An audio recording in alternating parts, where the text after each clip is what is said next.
Hey there, and welcome to this week's From the Vault episode from the Magdalen House podcast. We are a 501c3 nonprofit organization based in Dallas, Texas, and known affectionately by many as Maggies. Every first and third Wednesday, we bring you a new release. In our From the Vault episodes, we share past podcast releases from our 3 different podcast series, Recover Ed, Recovered Interviews with Alcoholics, and Hope for the Family. Our podcasts aim to connect, inspire, and educate alcoholics, loved ones, and the community to the Magdalen House and the services we offer. We're so glad you're here. Thanks for listening. Welcome, everyone. Kady, I like to think of these as God-guided conversations because I don't really know what all we're going to talk about today, but I always get really excited. So I first met Kady about 2 years ago, I think, whenever I was working as a 2-4 and we did a workshop with Simply Grace. And little did I know that 2 years later, I was going to get to work with her at the Magdalen House. So she is now joining us. She's a new volunteer coordinator. So hopefully she'll get to know you guys very soon once all this COVID stuff settles down. And I'm very, very grateful to get to work beside her. And I'm grateful that you guys now have the opportunity to get to know her. So Kady, if you just mind introducing yourself first, giving us a little bit of background to qualify. Sure. So my name is Kady. I am a recovered alcoholic. My sobriety date is July 6, 2017. So I guess what brought me here would be I started drinking and using at a young age. And it seemed to me at the time that I was just doing it to fit in with all the older kids I was hanging out with and all that stuff. But it became real fun to me, you know? And I remember thinking, wow, this is how I want to feel like for the rest of my life. It gave me that sense of ease and comfort that I didn't even know that I was searching for, like I said, at a young age, 12, 13 years old. So it progressed pretty quickly for me. By the time I was in high school, I was definitely an alcoholic, but I didn't know it at the time, obviously. And so, you know, by the time I was 23, I ended up in rehab for the first time. And I didn't think that, well, I shouldn't say that. I knew I had a problem, but I would say that I didn't think it was as serious as everybody else did.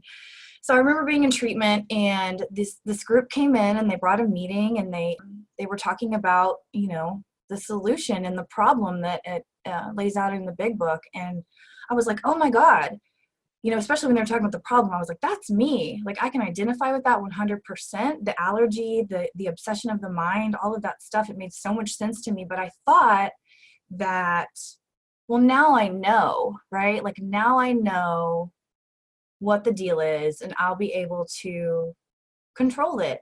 I'll be able to stop it before it gets that bad. So unfortunately, that idea, that concept that I had in my head took me right back out the day I got out of treatment. And so for the next, I would say 7 years, I was in and out of treatment centers, in and out. I went to 9 treatment centers before I finally had my surrender moment. And so things progressed and got steadily worse, really, really bad. And by the end of it, you know, I was homeless and had burned every single bridge. I'd lost every relationship. My husband was gone. My kids were gone. My family wanted nothing to do with me. I was broken. And I had tried everything during that 7-year period, right? Because I wasn't, honestly, the God idea that you guys talked about scared me. And I thought, I had this idea that like I was too bad for God. Like I believed in something. Or I had an idea, I would say. I had an idea of a power greater than myself, but I didn't think that he would do for me. I thought I was too bad, again. And so I was convinced I had this moral issue and that I was just a really crappy person. And so by the end of it, I was convinced that I was going to die a drunk and an addict and all of those things. So I didn't go to treatment the last time because I wanted to get sober. Like I really didn't. I went because I'd been kicked out of the place I was living again for the last time. My family had turned their backs on me. Thankfully, it was the best thing they ever did looking back. But so I had nowhere to go. And I was like, I'll just go to treatment and I'll get some food and, you know, they'll give me some good detox meds and I'll be able to sleep this off until I can figure something else out. Right. So what's cool is though, is God showed up, you know, and not that he hadn't been there all along, but I heard whatever it was that I needed to hear. And I can't remember exactly what it was. I wish I could. And I don't know if it was said to me before, but this time, like, God gave me that brief moment of clarity and I was able to hear something. And so I got out and I got a sponsor and I did what, you know, I went to a sober living. And so that was not my idea either. But again, they were going to, it's kind of funny. They were going to release me to the women's shelter in downtown Fort Worth because I had nowhere to go. By chance, I heard about this sober living. And so I got scholarshiped in, which was the greatest thing that ever happened to me. And it's such a big part of my story because moving there, I saw girls who were like, just like me. And they told me they drank the way that I drank and they used the way that I used, but they hadn't done it in like 30 days or 60 days or whatever. And that blew my mind because I was like, I couldn't go an hour or two without, you know, drinking or using. And so I was like, what are your secrets? Tell me what you're doing. And it was pretty simple. They're like, well, you know, we're working some steps and we go to this meeting and like, here, let me help you find a sponsor.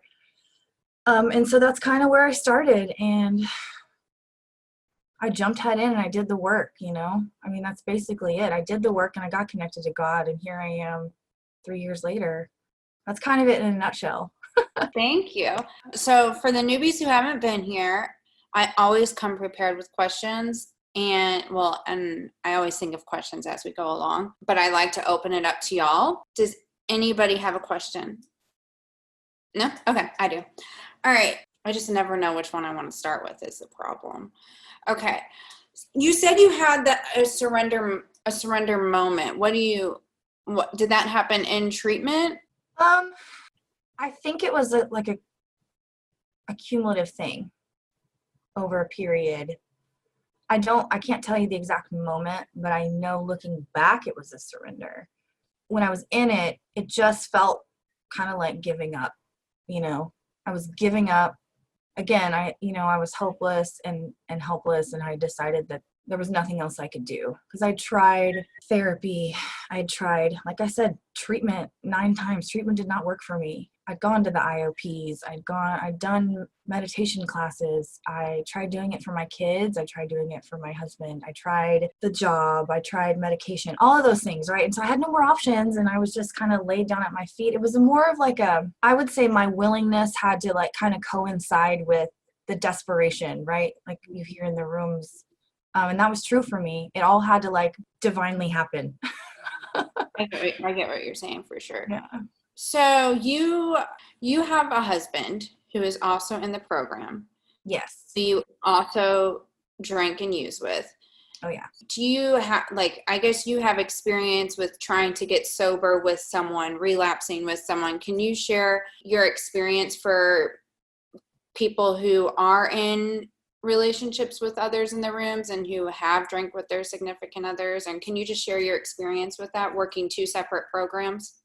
Absolutely. So we tried for 6 years to do it together. And what I mean by that is we'd go to meetings together and we'd sit next to each other and we'd leave and we'd talk trash about everybody in the meeting and be so judgmental and all of those things, right? Like, because we thought we were so much better than everybody else and we were different and, you know, we were soulmates and we were going to do this thing together and all of that. But what's tricky is we were so toxically intertwined in our disease.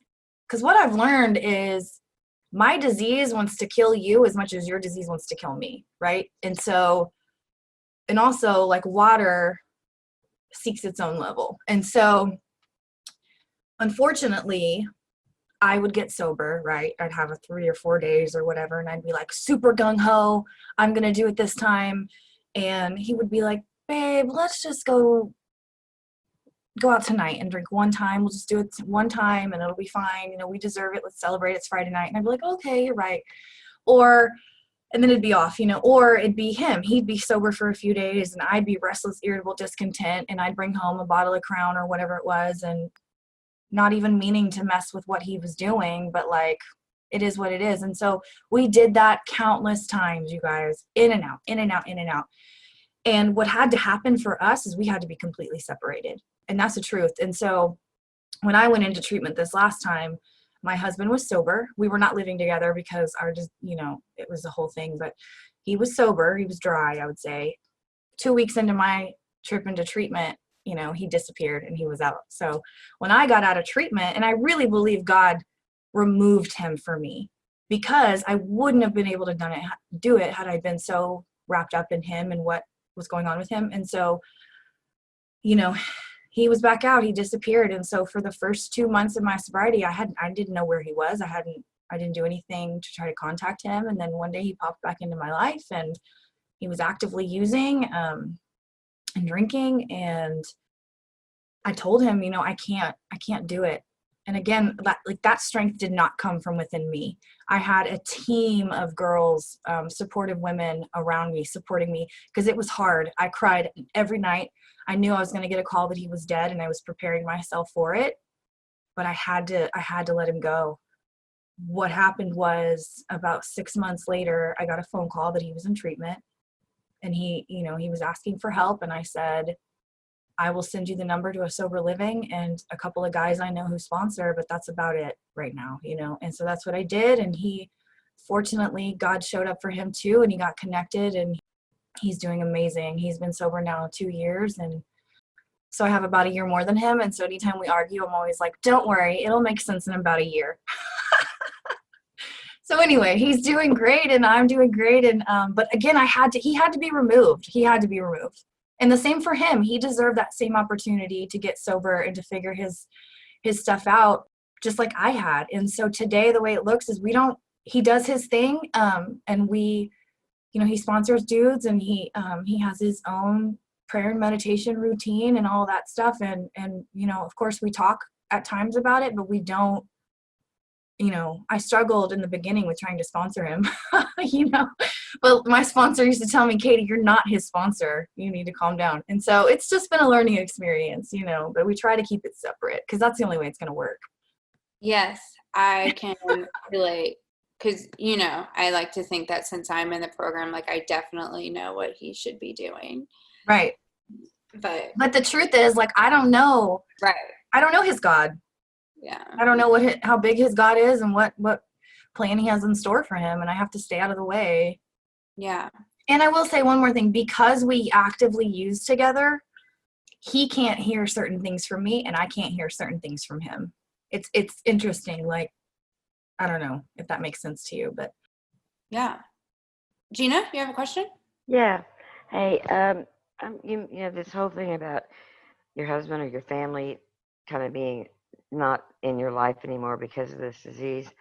I'm still struggling with my son. It's will be 4 years this month that he hasn't contacted me. And I've tried to contact him twice and no response. And my sponsor says at this point, he knows where I live. Well, or he knows my family. He just knows my whole family. Mm-hmm. And, as alcoholics, we keep asking people till they say what we want to hear. But I'm not doing that.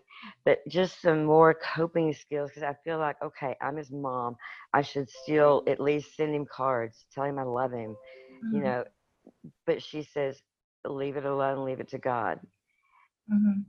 I guess I just need more chills on what to do. I feel really bad about not just sending him some kind of something to say I love you, even though he's not ready to have a relationship. I would say that's the key, what you just said. He's not ready. Ouch. So, who are we to push that on somebody? Because again, you have to let him have his experience around it. And unfortunately, like, we cause so much damage and so much hurt to the people around us. Because what's crazy about, we're numbed out the whole time. We don't, Right. I mean, even though it hurts and we struggle and like we feel shame and guilt, they're front and center for all of it. There are people who are in my life who are not today, who are still not ready to have anything to do with me. And I just have to know that as far as, like, I reached out and I did my part. And so I would say, like, your son knows that when the time is right, he knows where to find you. And so it's like, you just have to keep showing up and doing God's work. And when it's time, you'll know. Yeah. And I'm rationalizing maybe I'm not rationalizing, but it's a blessing. He isn't in my, it hasn't been in my life because I'm chronic relapser. I would have, I mean, that to me, I can look in hindsight because of this program that's a God deal, Mhm. that it would only hurt him more. Yeah. And God's preparing him, God's preparing me. So that's a boost that I have, that God's going, Gina, this relationship, you're not ready for it, much less what Yeah. it would do to him again. So, Right. okay, thank you. You're welcome. I do want to kind of piggyback off of Regina's question, because I know I talked to your former sponsor now, who you all know, Chloe. Uh-oh. And so I got the inside scoop. And it sounds like you have made some really, I guess I wouldn't say tough amends, powerful amends maybe around your children. And I know that we have lots of moms who are either on here or who are going to be listening to this. And that is always a question that I get. Do you mind sharing your experience? I'm thinking of two different stories, but we'll see what you say. So. Okay. So, which one do I want to start with?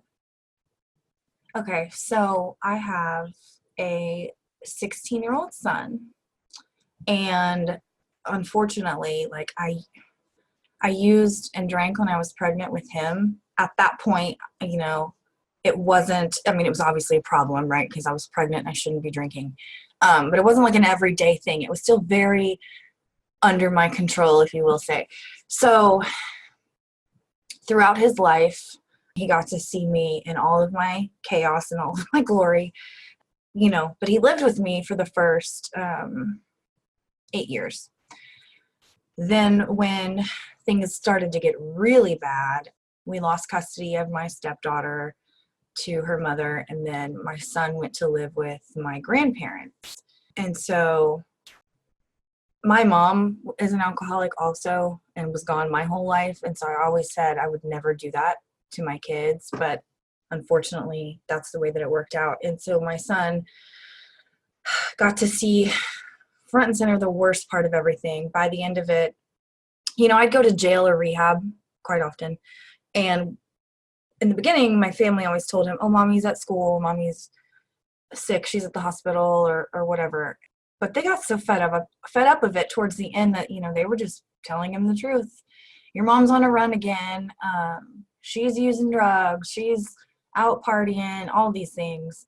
You know, when I was able to get back into the house, I was stealing his video games right in front of him to go pawn. You know, I just wasn't present at all, or the mother that he deserved. So when I got sober and I moved into this sober living, which was the best thing for everybody, for me to get far away from him. Because by the end of it, I'd walk into a room and he'd turn his head. He wanted nothing to do with me, wouldn't even look me in the eye. So I was able to, after about, I think it was maybe 6 months or so sober, well, very slowly I will say that I was able to have phone conversations with him, and then I was able to stay the night every once in a while. And so slowly it started to rebuild our relationship. But there was a program called Betty Ford's 5-Star Kids, which unfortunately is no longer a thing. But I got to put him in that program, and it really explained the disease of addiction to children. I mean, he was 13 or so, but he was still a kid. And that how it's not their fault, because so many kids think that it's something that they did, you know. But because of that, the last day of that program, he got to write me a letter and sit in front of me and read it. Whew. And tell me exactly how he felt about it. And basically what he said was he was scared. He was just scared. So through that, you know, with the support of the counselors and the therapists there, I was able to make an amends and sit across from him and tell him that it wasn't his fault and that I was very sick and the ways that I planned to make it right. And so because of that experience, I truly believe, I mean, my kid and I are inseparable today. So of course, there's a lot of growth. And the thing is, I keep an open line of communication. He asks me about it all the time. Mom, remember when you did this? Why did you do that? And I'm just honest, and we talk about it. And so he's also very much a part of my recovery today. He knows, I used to drag him to meetings with me, but he can't stand it. But he knows, like, if I'm talking to my sponsor or if I'm on the phone with the sponsee, like he understands why. And, sometimes he'll say, don't you need to go to a meeting tonight? So that's been a huge blessing. But I think the biggest one, not that one wasn't powerful and amazing, but towards the end of my addiction, I'm trying to keep this condensed because it could be so long and drawn out. My husband and I had kind of separated. He was homeless over here and I was homeless over there. It had been about a year and I met this other guy. I guess you could call, we kind of got in a relationship, whatever the case, but I ended up getting pregnant. And this was in 2015. So I got pregnant, didn't have a plan, didn't know what I was going to do. And so I didn't do anything. I continued to drink every day, all day. I was using all of the things without any regard to this tiny little life that was growing inside me. So the guy that I was with ended up getting arrested and going to prison. So again, I found myself homeless and had nowhere to go. So I called the family back up and they let me come back in. And from there, I found a place called Gladney, which is an adoption agency, right? But they had a maternity ward for pregnant mothers. If you didn't have anywhere to go, you could stay there. And it was amazing. It was such a blessing because, this was a really nice place. They had great staff. They had therapists on staff. They had, they just supported you and loved you in any way that you needed and offered you every chance to succeed. They'd pay for your school. They would take you to meetings or anything that you needed. Just ask, right? So I moved into this place, but I wasn't able to stop as much as I wanted to. And I had all of these wonderful surroundings and every opportunity, like I said, to succeed. I couldn't stop. So I was sneaking in alcohol. I was sneaking in drugs. I was having people bring me stuff. They were randomly drug testing me, and I was using another woman's urine to pass drug test. Just, you name it. It was awful. Luckily, the baby was born completely healthy, so beautiful. And the family that I picked, again, these are those moments where, like, left to my own devices, I should mess everything up. But that was out of my control, and I made the best, most selfless decision I've ever made. And that family, I helped make them a family, and they're amazing. So anyway, I would like to say that after he was born, I had a reality check and was like, wow, I need to get sober. I didn't. And so again, I kept going.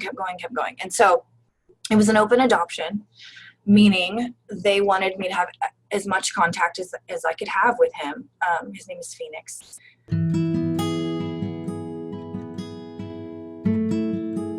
Are you looking for a way to give back and get involved with the Magdalen House?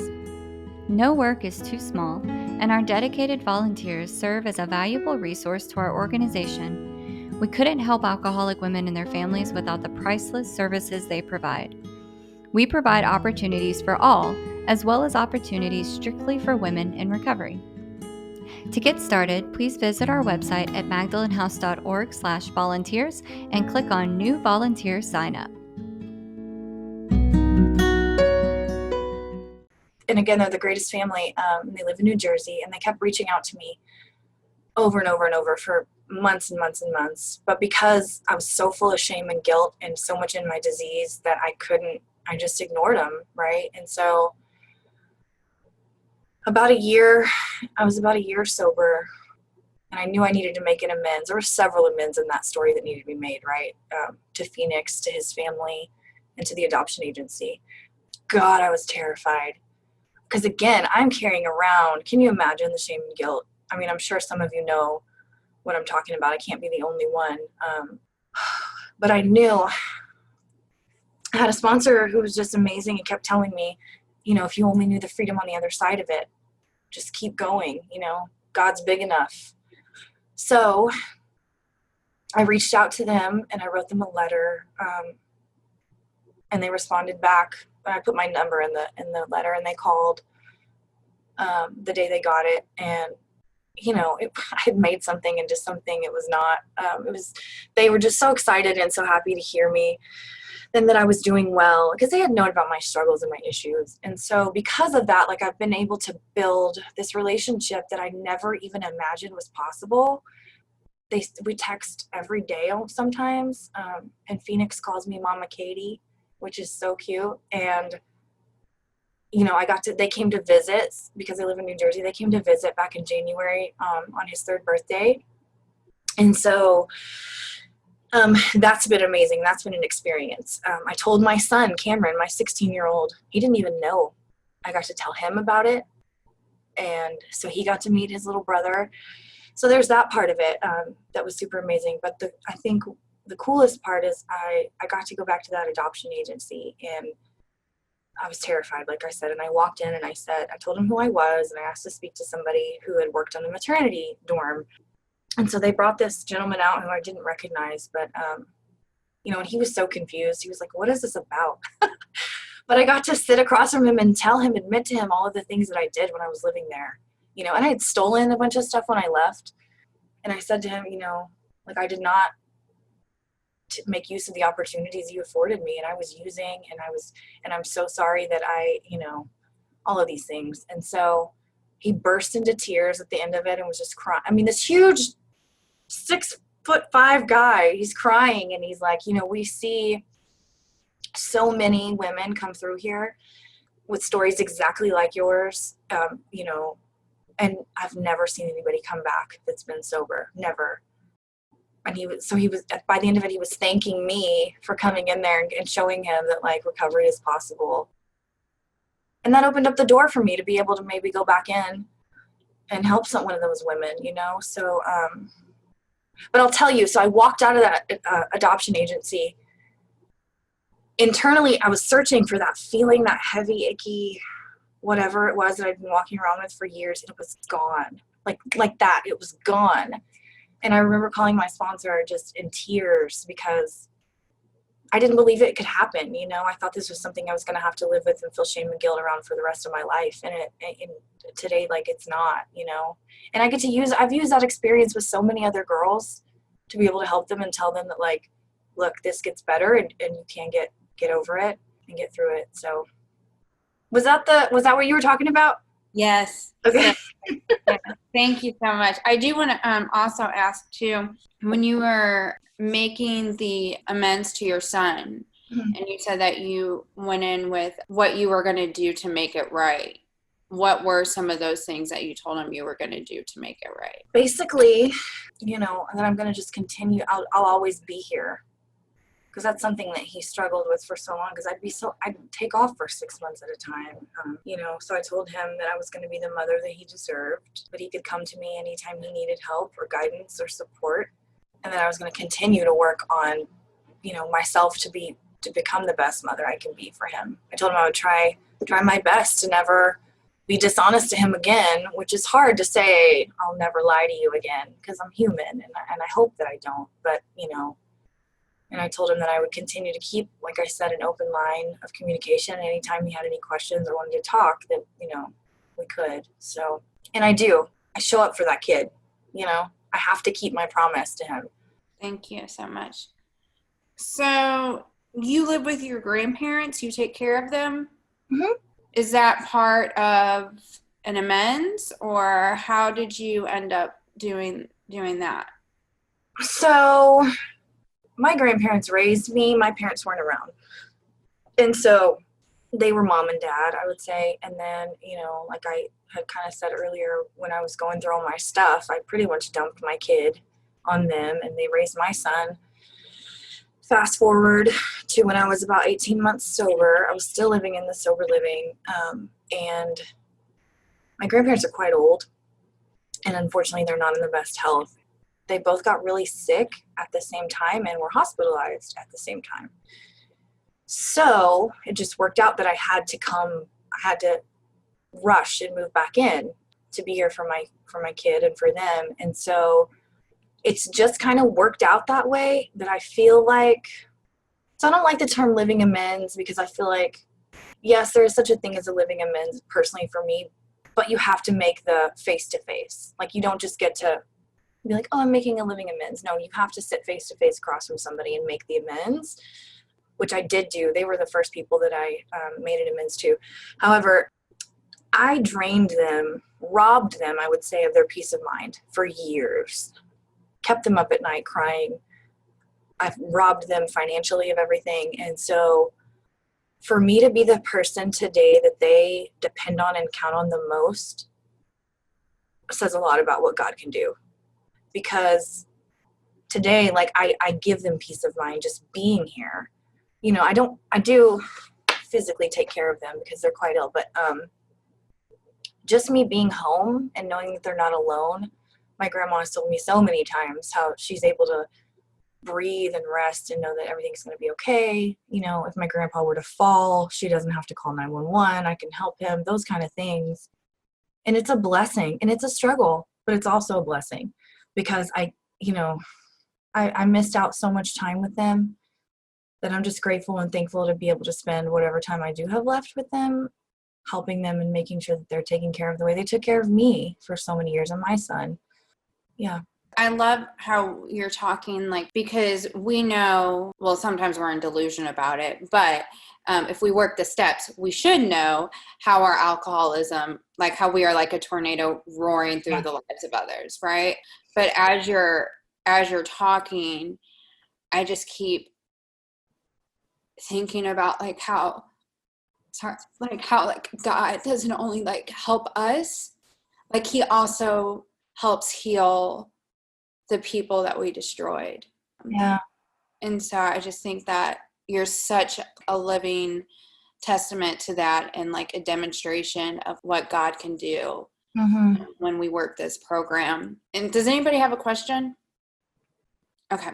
So obviously, well, for me, right, like I'm thinking the only way that we can go from that to how you were in your alcoholism and your addiction to how you are now and everything has to be God, right? Yeah. How would you explain your relationship with God, and how do you continue to seek and grow that relationship? How do you explain your relationship with God? That's tough. I would say it's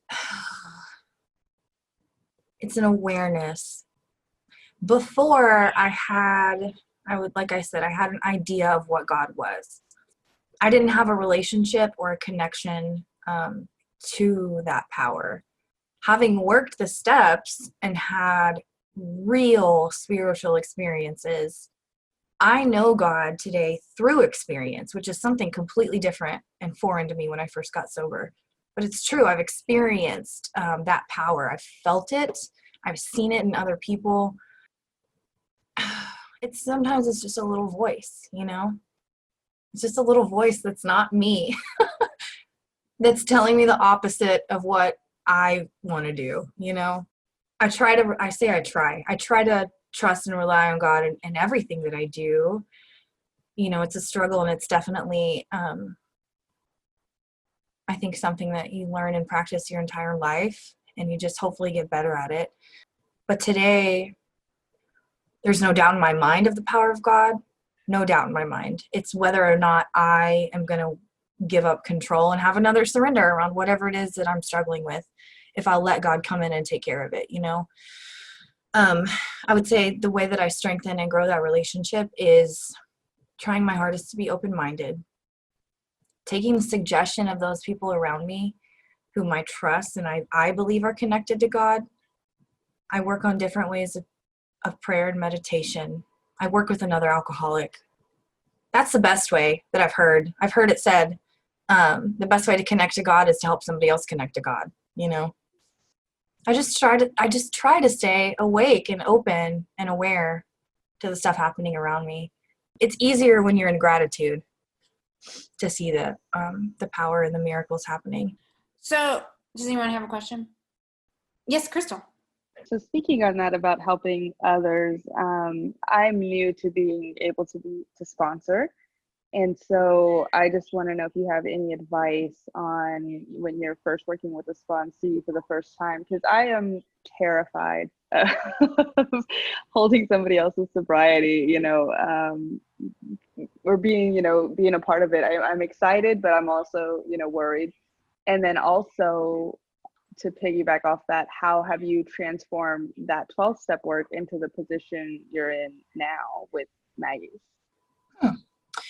Okay, so on your first point, I would say you're not holding anybody's sobriety because you're not that powerful.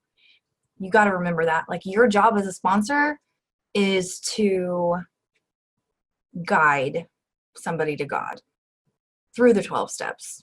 And so, yeah, it's a little nerve-wracking in the beginning because you want to do a good job and you want to act like you know everything and all of that stuff. Well, like I had to experiment with the ways that I sponsored for a long time. But really, the truth is, it's in the book. The directions are the book. And so you just follow that. When it says to ask, you ask. When it says to kneel, you kneel, or whatever, just when it gives you instructions, that's what you do. So it can be quite simple of a thing that we make into like a bigger, tougher job than it is. And then the 12-step work, I would say I try not to make that into the job that I have, if that makes sense. Even though Maggie's is based on 12-step principles of Alcoholics Anonymous. So it's hard, but I try to keep them separate because my recovery is one thing, my program is one thing, my job is another. And if I ever think that my job is my program and that it counts toward my spiritual experiences, I might be in trouble. Because the thing is, Maggie's, as much as I love and believe in the mission and all of those things, like that's my job. I get paid to do that, which is amazing that I get paid to help people and to do what I love. And I'm so blessed and so grateful. But 12-step work is completely different. So 12-step work is living those principles in all aspects of my life, with my home, my family, how I show up at work, yes, with strangers in traffic, and then carrying the message to the still suffering alcoholic, which is, sponsorship and all of that good stuff. So has it benefited me and been able to help me do better at my job? I would say yes, but it's different. Does that make sense? Did I explain that correctly?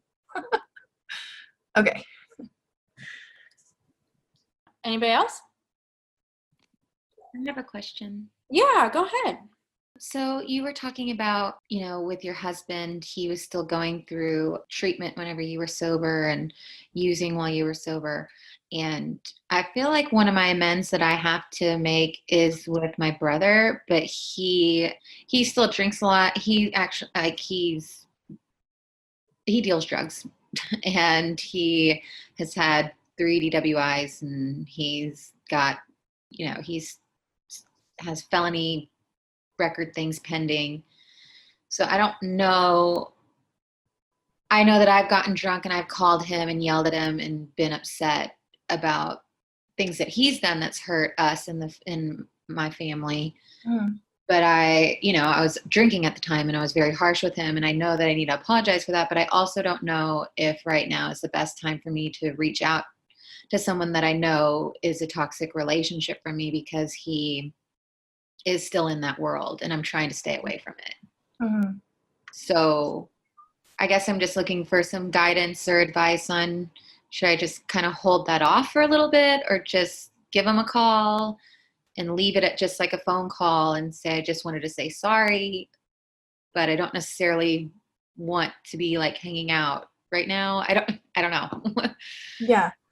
So I completely understand the anxiety and stuff around that, because I had a really tough amends I had to make to, or I got to make, I should say, to that guy that I told you guys about, that I got pregnant and he went off to prison. And I knew there was an amends there, right? I knew it. And a lot of people around me, as much as they were well-intentioned, were like, stay away. No, he's bad news. Never, ever, ever, ever, ever think about him again, And I know that my husband too, he's like, I don't want our kids around him. I don't want you to talk to him. Like I know he's coming from a good place, but yeah, he's the same way. Like, well, the thing is, like, it's between you and God, I would say. And so I will say that when I was early on in my recovery journey and in my sobriety, it was not a good idea, because I I don't want to say I wasn't in a good place, because I was in a good place and I was safe and protected. I just needed some time away, and I needed some clarity around what exactly I was making an amends for, because I just knew it was something, like I said, but I didn't know what it was. It took a lot of prayer, a lot of consulting with my sponsor about that. And I finally went about 6 months ago and made an amends to this guy, and he was actively high. He showed up, pupils all dilated, telling me about, how cool he is for the, how much money he spends on the drugs and all this stuff, right? However, I didn't go alone. I had a girlfriend who was in recovery with me, waiting in the car around the corner. So that's something I would suggest. But the cool thing is you're allowed to set boundaries with people like that.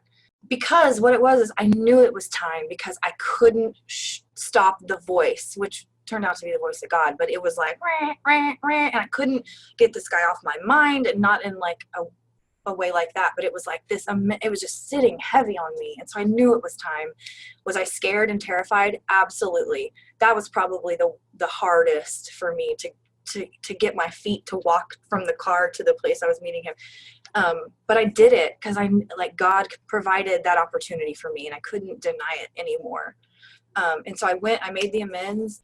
And what I was saying about the setting the boundaries is, he said to me, don't block me on Facebook, let me come get a tattoo from me. I'm doing tattoos out of my living room, Oh gosh. And I was able to, set that boundary at a certain point of like, no, that's not okay, So I would say pray your butt off about it. And when the time comes, you'll know. Talk to your sponsor, all of that. I think you're right, though, in the fact that I think right now, because it's so early, maybe I should just hold off until I feel a little bit stronger in my sobriety, and Yeah. Because right now I'm not going to say it's flimsy, but I'm still pretty early on. So. And the other thing too is I went to my husband and I said, hey, I have this amends to make. I have to make this amends. And I know it was hard for him because of the situation and who I was going to make an amends to. But that's one thing, because he's in recovery himself, he understands. He was like, go, do it, Yeah. Of course, he was like, call me as soon as you leave. But, and it worked out. So don't let anybody ever tell you that you can't go make an amends to somebody who's still actively using or drinking, because God's big enough. Yeah. For sure. Thank you so much for that, Kady. It just, there's like this amends that and whenever I first got sober, my sponsor was like, the only amends you make to that man is you never talk to him again. But it's like you said, like that voice of God, like I think if I would have went and made that amends when I first got sober, like 30 days sober, no way. But like God has continued to put that man on my heart, and now as much as it's going to be freaking hard, as much as I really don't want to, it's like God tells you when the time is right. And I'm grateful that first sponsor was like, no, but now I have a sponsor that's like, yes, because it's just, I don't know, God will let you know. So I'm really so happy that you said that. Well, we're getting to the top of the hour. Does anybody have a question before I ask the final questions? All right. I just want to say that this has been great. And if y'all are liking this talk about amends, Chloe's going to be on Monday morning at 9 to do a workshop on steps 8 and 9. So I first want to ask, did you ever imagine your life the way that it is today? No, of course not. I mean, I couldn't see past the next few hours, to think of a future was scary. Because I didn't, the way that I was living my life, I didn't want to imagine what the future looked like. And today it's like, God, infinitely more beautiful than I ever could have even dreamed. If I had told you at 30 days sober what I wanted my life to look like at 3 years, I would have sold myself short. Because I would have told you, I want to be able to talk to my son on the phone. I want to wait tables because that's like really good money. And it is. I want to maybe have a car, those kind of things, right? My God, I would have sold myself short because it doesn't even, those material things like don't even matter. And like I told you, the relationship that I have with my kid today and with my stepdaughter, you guys, I didn't see my stepdaughter for 7 years. Today, we're like this. I get to hang out with her. She's my husband has custody of her again. Like, it's just like, I didn't even get into that, but things that like I never thought could happen. Just for example, like me being allowed in my grandparents' house, I didn't think was ever going to happen. And here I am, like I get to take care of them on a daily basis. And so, but the coolest part about it is the peace of mind and the freedom and the fact that I don't wake up every morning in a panic. I didn't even know that was happening until it wasn't happening anymore. So That's awesome. yeah. And then my final question, which I just want to thank you again so much for being here with us today. I also forgot to mention too that these are optional unless you're in your first week. So the women who are here, who are not in their first week, are here because they want to be here. I think it's so cool.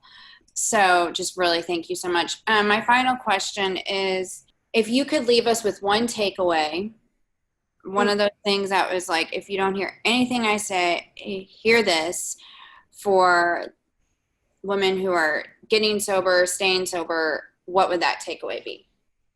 Oh man, how do you sum it down into one thing? I would say for sure, keep showing up.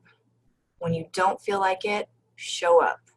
When you think that you already know what everyone's talking about, show up and listen anyway.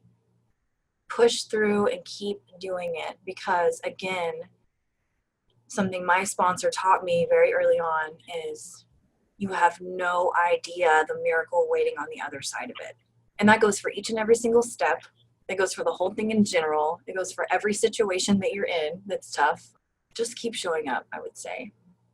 Love it. Thank you so much. Thank you for having me. This has been so fun, you guys. Y'all have a wonderful, wonderful day.